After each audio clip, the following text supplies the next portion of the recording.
The house on Mercer Street had 12 rooms and one ghost, and nobody talked about either of those things in the way they deserved. The 12 rooms were just rooms. The ghost was not the kind people talk about when they talk about ghosts. She did not slam doors. She did not walk the hallway at midnight. She was not interested in being terrifying. She had one child in the world and she was interested in him and in nothing else, and she watched him the way all mothers watch their children, with a love that is mostly terror, mostly the specific fear of all the things you cannot protect them from. Jack Calloway was 11 years old on the Tuesday in October when things began. He was small for his age, which bothered him, and good at video games, which did not make up for it at school, but made up for it in other ways. He had his mother's cheekbones and his father's absence, and 11 years of living in a house full of someone else's things. His bedroom had been a study before he was born. Bookshelves had been built into 2 of the walls, and even though the books were long gone, the shelves remained, and Jack used them for his games and his controllers, and the 3 trophies he'd won at a regional math competition in 5th grade, that he kept because Aunt Carol had cried when he won them, and he didn't want to seem like he didn't care, even though the trophies themselves were ugly. Aunt Carol was his mother's younger sister by 6 years. She was 41, and she drank herbal tea and worked in hospital administration, and knew every word of every song by Fleetwood Mac, which Jack found both impressive and slightly embarrassing. She had moved into the house the day Jack came home from the hospital, which was also the day his mother did not come home from the hospital, and she had been there every day since. She slept in the guest room. She had never moved into the master bedroom and never would. That room stayed closed. The master bedroom was the one room Jack did not go into. Not because anyone had told him not to. Nobody had. Aunt Carol had never said, "Jack, stay out of your mother's room." The room simply had a quality to it, a density, a stillness that made him feel, every time he passed a closed door, that he was walking past something private. Something that was still in the middle of happening, even after 11 years. He respected it the way you respect a wound that hasn't finished healing. You don't press. You just walk past and let it be. This was Jack's life. It was a good life. It was a quiet life with game nights in school, and Tyler's stupid jokes in the group chat, and Aunt Carol's herbal tea smell, and the particular piece of a house that has been sad for a long time, and learned to be comfortable with itself. There was love in it. There was structure. There was enough. On Tuesday, October the 8th, at 9:14 in the evening, something decided that was about to change. The glass of water was on the desk between his keyboard and the edge of his monitor, and it was shaking. Not vibrating. Shaking. There is a difference. Vibration is even and mechanical and comes from outside. What the water was doing was irregular. It moved in pulses, each pulse slightly different from the last, like a fist hitting a wall, not to break it, but to be heard. 3 quick. Pause. 2 slow. Pause. 3 quick again. A pattern. Jack stared at it. His headset was on. Tyler was saying something about a dungeon spawn point, and Marcus was disagreeing, and Priethi was silent, which meant the raid was still manageable. Jack watched the water pulse in his glass. He put his hand flat on the desk and felt nothing. He put his ear against the wall above the desk and felt nothing and heard nothing. He stood up and walked to the window and looked out at Mercer Street. A car passed. A dog walked itself home in the lamplight. Nothing shaking. Nothing moving. The street was the same street it always was. He went back to the desk. The water was still. "You go AFK?" Tyler said in his ear. "Yeah. Sorry. Thought I heard something. We're at the gate. You need to be here." "I'm here." He picked up his controller. He looked at the water one more time. Still. Ordinary. Just water doing what water does, which is nothing, because water doesn't do things. Water just sits there and waits for physics to tell it what to do. He went back to the game. At 9:47 the water shook again. This time harder. This time the water moved up the side of the glass, and a small amount crested the rim and ran down the outside and pulled on the desk beside the keyboard. Jack saw it happen. He did not take his headset off this time. He just watched it. 3 quick pulses. Pause. 2 slow. Pause. 3 quick. The same pattern as before. Exactly the same. Not random. Not the house settling, not a water hammer in the pipe, not anything that doesn't know what it's doing. Something was counting. He took the headset off. He told Tyler and Marcus and Priethi that his internet was cutting out and he'd be back, and he paused the game and sat alone at the desk, and watched the glass until 10:30 when the water went still and stayed still, and then he went downstairs. Aunt Carol was in the kitchen with her tea and her phone and her Fleetwood Mac playing quietly from the small speaker on the windowsill. She looked up when he came in. She had a good face for looking up, attentive, unhurried, the kind of face that makes you feel like what you're about to say matters before you've said it. The water in my glass was shaking, he said. Twice. Same pattern both times. Not the desk, not the floor. Just the water. Aunt Carol put the phone face down. What kind of pattern? 3 fast, pause, 2 slow, pause, 3 fast. She was quiet for a moment. Pipes, she said, but she said it carefully, like a person testing the weight of a word. Old house, old pipes. Water hammer can make weird rhythms in the line. Both times the same rhythm. Could be. She picked up her mug. I didn't feel anything down here. No shake, no creak. Could be just your room, a cold spot in that section of the pipe. I'll call someone tomorrow if it happens again. Yeah, Jack said. Okay. He went back upstairs. He did not go back to the game. He lay on his bed with the light on and stared at the ceiling and tried to think about the game and thought instead about the pattern. 3 quick. 2 slow. 3 quick. It had the quality of a sentence. Not a random sentence, a specific one. A sentence he didn't know the language of yet. The house was quiet around him. Outside, Mercer Street went to sleep. Inside, somewhere in the structure of the walls, something that had arrived without knocking settled in to wait. At 2 in the morning Jack woke up without knowing why. The room was dark. He had fallen asleep with the light on, and the light was off now, which meant either Aunt Carol had come in and turned it off, or it had turned itself off, and he lay in the dark and decided it was Aunt Carol and went back to sleep. The light had not been turned off by Aunt Carol. Aunt Carol was asleep in the guest room with her door closed. She had not been in his room.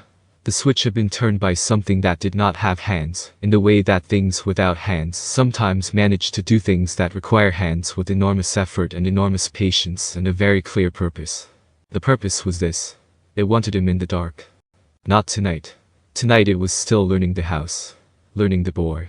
But soon it would want him in the dark, and it was good to establish early that the dark was achievable. That the dark was a place it could put him whenever it chose. Jack slept. The house breathed.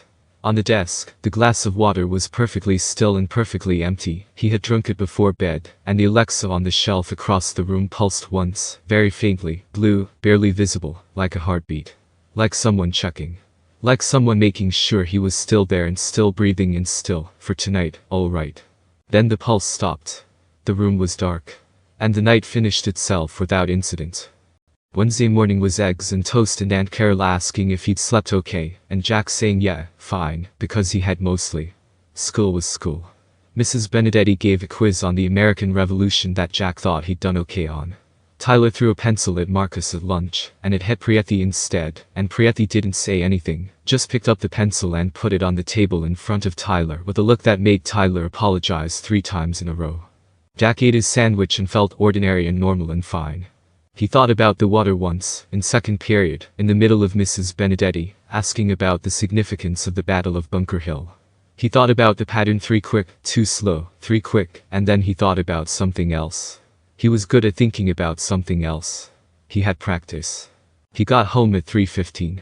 The bus dropped him 2 blocks from the house, and he walked the 2 blocks in the October cold with his backpack on both shoulders and his hands in his pockets and his breath making small clouds in the air in front of him. The trees on Mercer Street were turning red and orange and yellow. The house at the end of the lane looked like it always looked solid, old, present. A house that had been standing long enough to have opinions about things. He went inside, dropped the backpack by the door, went to the kitchen. He opened the fridge and pulled out a Coke and it slipped.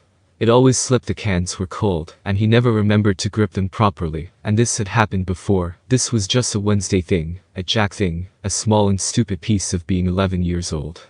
He grabbed for it and missed, and it hit the tiles with a sound like a gunshot and rolled under the kitchen table. He went after it on his hands and knees.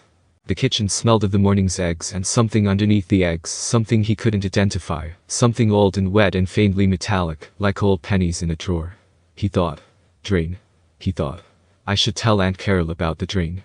He got the can and stood up and looked at it. Dented. He shook it without thinking, the way you shake things, the way your hands do something before your brain catches up and says. That was a mistake. He opened it over the sink. The Coke came out hard and came out fast and came out sideways because of the dent and sprayed not into the sink, but across the kitchen tiles in a wide brown arc. It went farther than it should have. It caught the cabinet and the floor and the side of the refrigerator, and Jack stood there holding the erupting can, and watched it happen the way you watch something that is already done with a resignation that is almost peaceful. When it was done, he set the can on the counter and looked at the floor. A proper mess. Honest, stupid, entirely his fault. He felt a particular mix of irritation and amusement that small disasters produce when you are alone, and no one saw them happen. "Hey Google," he said to the device on the counter. "Ask Roomba to clean the kitchen floor."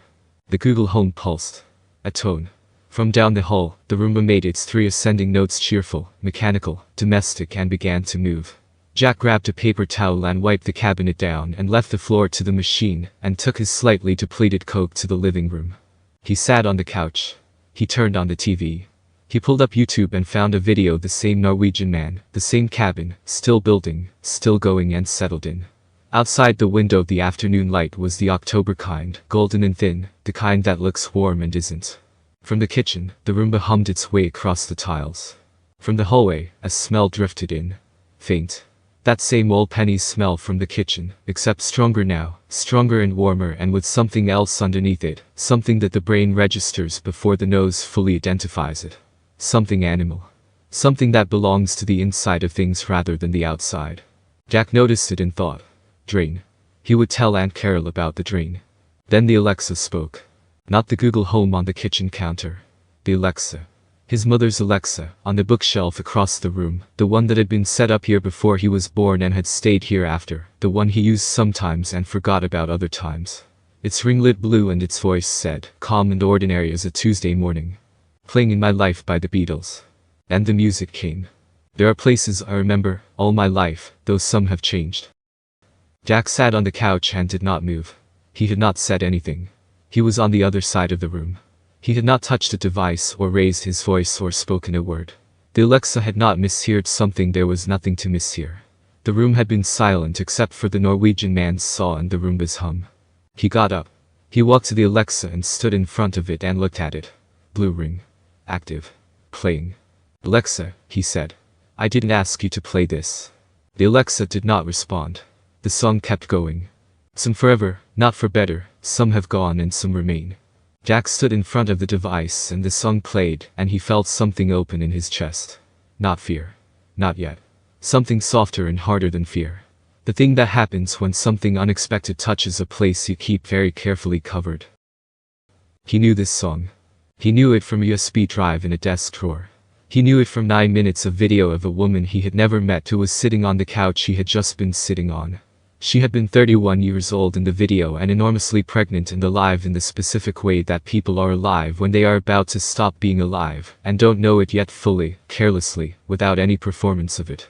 She had looked directly into the camera and said, "When things are hard, Jack," and she had smiled. His mother, this stranger who was his mother. "When things are hard, put on In My Life by the Beatles, and just sit with it.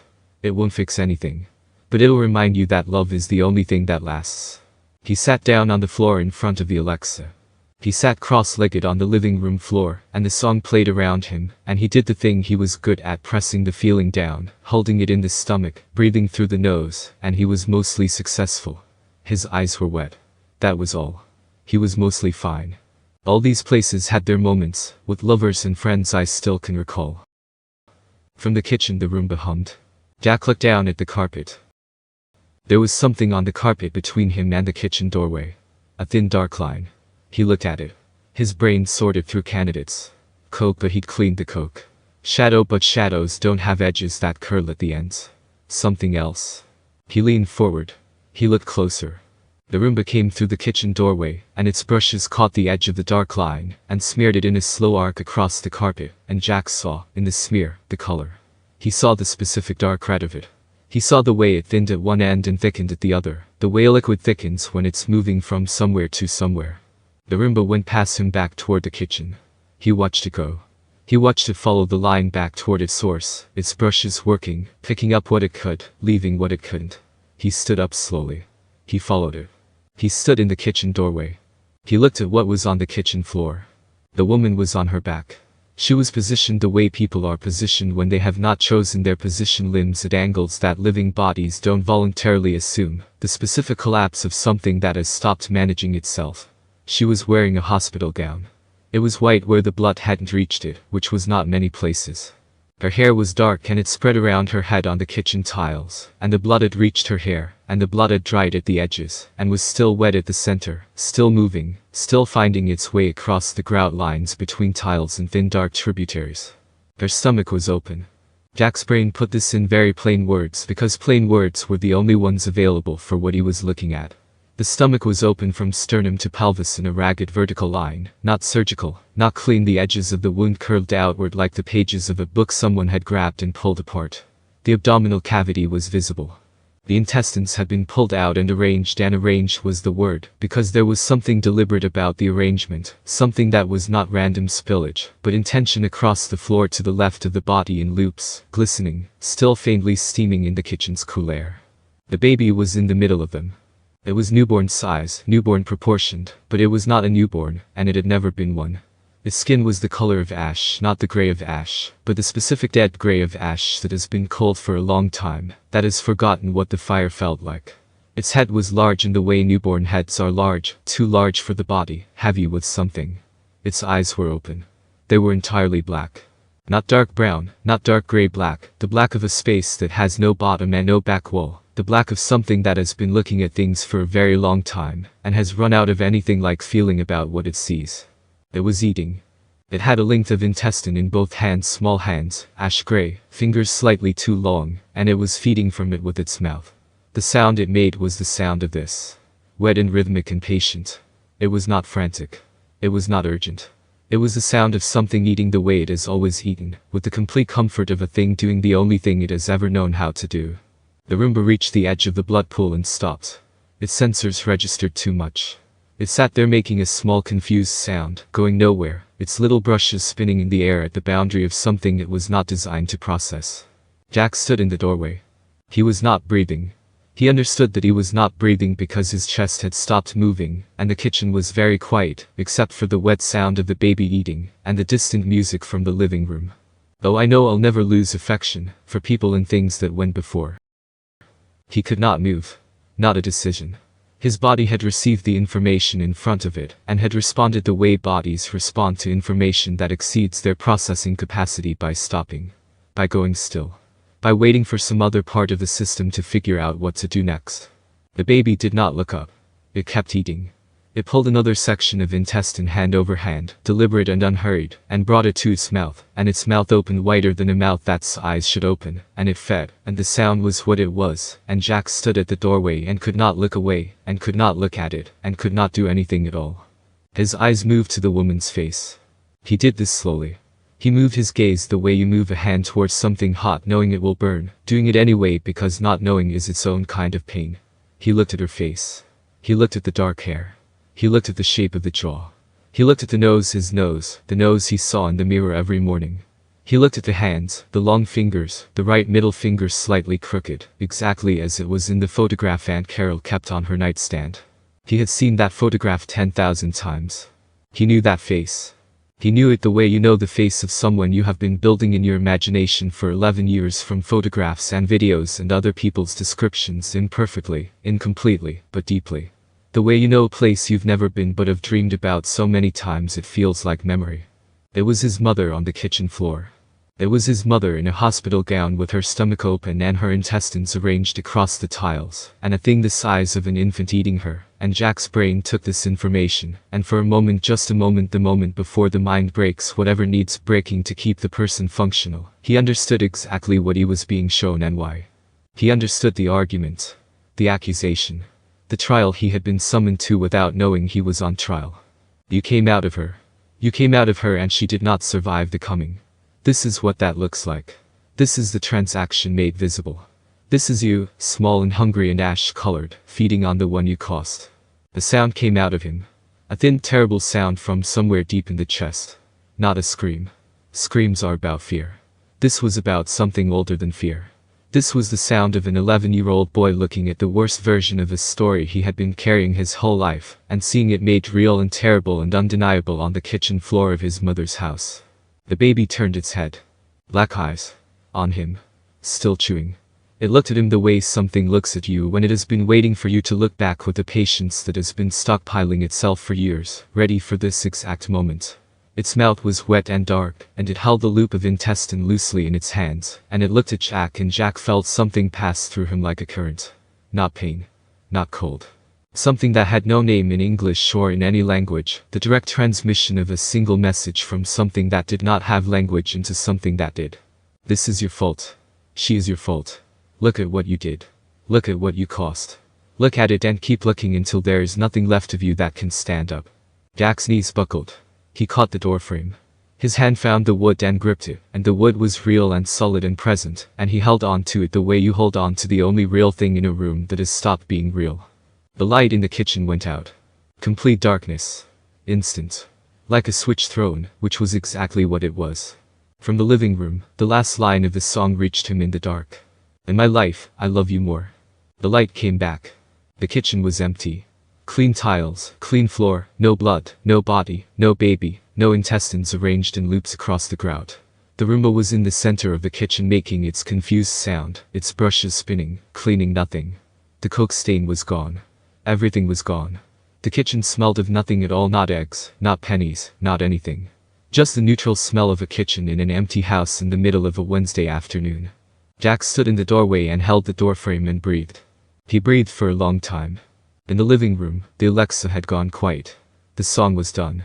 The room was the ordinary room it always was: couch, bookshelf, window, afternoon light, the Norwegian man still building his cabin on the paused laptop screen, frozen mid-saw, going nowhere. Jack slid down the doorframe until he was sitting on the kitchen threshold with his back against the wood and his legs on the living room carpet and his hands between his knees.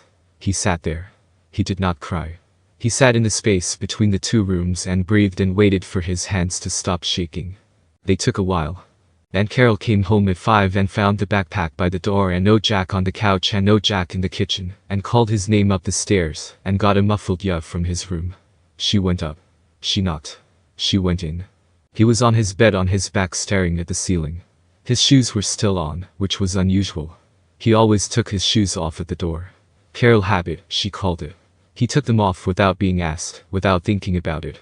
His shoes were still on and he was staring at the ceiling, and his face had the look of someone who has been staring at something for a long time, and has not found what they were looking for. Hey, Aunt Carol said. Hey. She sat on the edge of the bed. She was good at this, at sitting on the edge of things without taking over them. At being present without crowding. She had learned it the way you learn difficult things, through years of practice with a child who needed presence and also needed space, and sometimes needed both at once. That day. Something happened, he said. He told her most of it. Not the baby, he couldn't form the baby into words yet, the image was still too raw and too close, still pressing against the inside of his eyes. He told her about the Alexa playing this song. He told her he'd felt scared. He told her the kitchen had smelled strange. Aunt Carol listened the way she always listened, with her full attention, without rushing to conclusions or comfort. When he was done she was quiet for a moment. The Alexa could have had a software glitch, she said. They do that. I've had mine start playing music in the middle of the night before some scheduled thing I'd forgotten about, or it mishearing something from outside. She paused. But I know that's not really what's bothering you. No? It was the song. Yeah. She put her hand over his. She loved that song. She played it constantly. I used to make fun of her for it because it's such an obvious choice, and she had terrible taste, and she stopped. She smiled, but it was the kind of smile that is also something else. She would have loved that, you know it. I watch the video, Jack said. Sometimes. I know. Is that weird? No, Aunt Carol said. It's not weird. It's just you figuring out how to have a mother who isn't here. Which is one of the harder things a person can have to figure out. You're doing fine with it. He didn't say anything. He looked at the ceiling. She sat on the edge of the bed, and the room was quiet, and outside the window Mercer Street went through its evening routine, a dog being walked, a neighbor's car pulling in, the distant sound of someone's dinner being made. The kitchen smelled weird, he said again. Like pennies. Like something old and wet. I'll check the drain, she said. Could be the P-trap drying out. I'll put some water down it. Yeah, he said. Probably that. She made him dinner. Pasta, the kind he liked, with the sauce from the jar he pretended to think was homemade because it made her feel good.